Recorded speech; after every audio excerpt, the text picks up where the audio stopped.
Avvicinarsi a fare una coppia abbastanza fedele è molto difficile e comunque anche ci vuole molta esperienza. Io penso che per l'autunno noi finalmente daremo di nuovo luce al lampadario di Sant'Agostino. Il restauro procede sull'isola veneziana di Murano. Sono nati qui, nel primo Novecento, il grande lampadario del comune di Sant'Agostino e i 4 fratelli più piccoli che gli stavano appesi intorno fino al terremoto di 2 anni fa in Emilia-Romagna. Uno è andato perduto nel crollo. Venezia li aveva visti tornare il 4 giugno 2013, divisi in 32 scatoloni. Ingresso solenne dal Canal Grande, data carica di significato simbolico. 4 giugno 2012.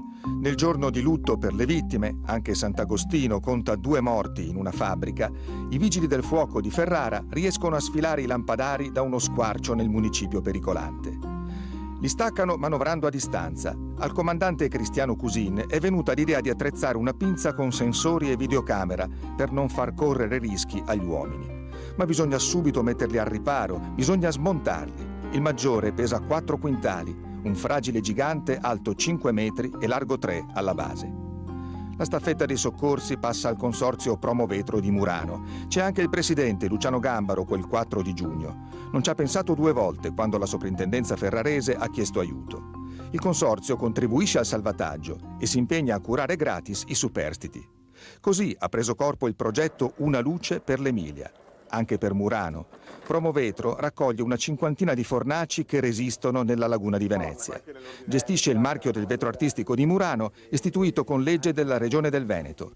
Garantisce l'autenticità di una tradizione millenaria contro la pirateria dei falsi, importati non senza qualche tradimento interno.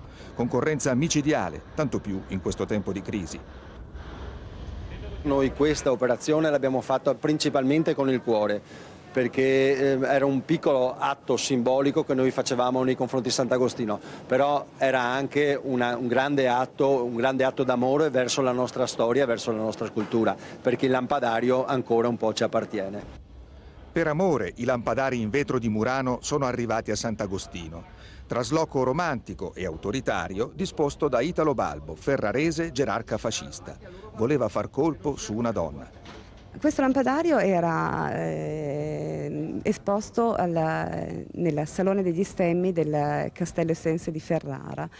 Da quello che mi dicono i signori di Murano è uno dei primi lampadari nato già per essere elettrificato. Durante il ventennio Italo Balbo decise di regalarlo al comune di Sant'Agostino e là, in quella che attualmente era il municipio, ma che da quello che ho capito all'epoca era la Casa del Fascio e il salone del Consiglio Comunale era il Salone delle Feste, fu appeso perché Balbo aveva in realtà una fidanzata a Sant'Agostino e quindi era in un certo senso un dono per poter fare dei balli con lei sotto questo splendido lampadario. Da poco si è unito, alla nostra squadra anche il Gran Teatro La Fenice, che curerà l'allestimento in occasione della presentazione dei lampadari restaurati al Museo del Vetro di Murano, che fa parte ovviamente della Fondazione Musei Civici di Venezia.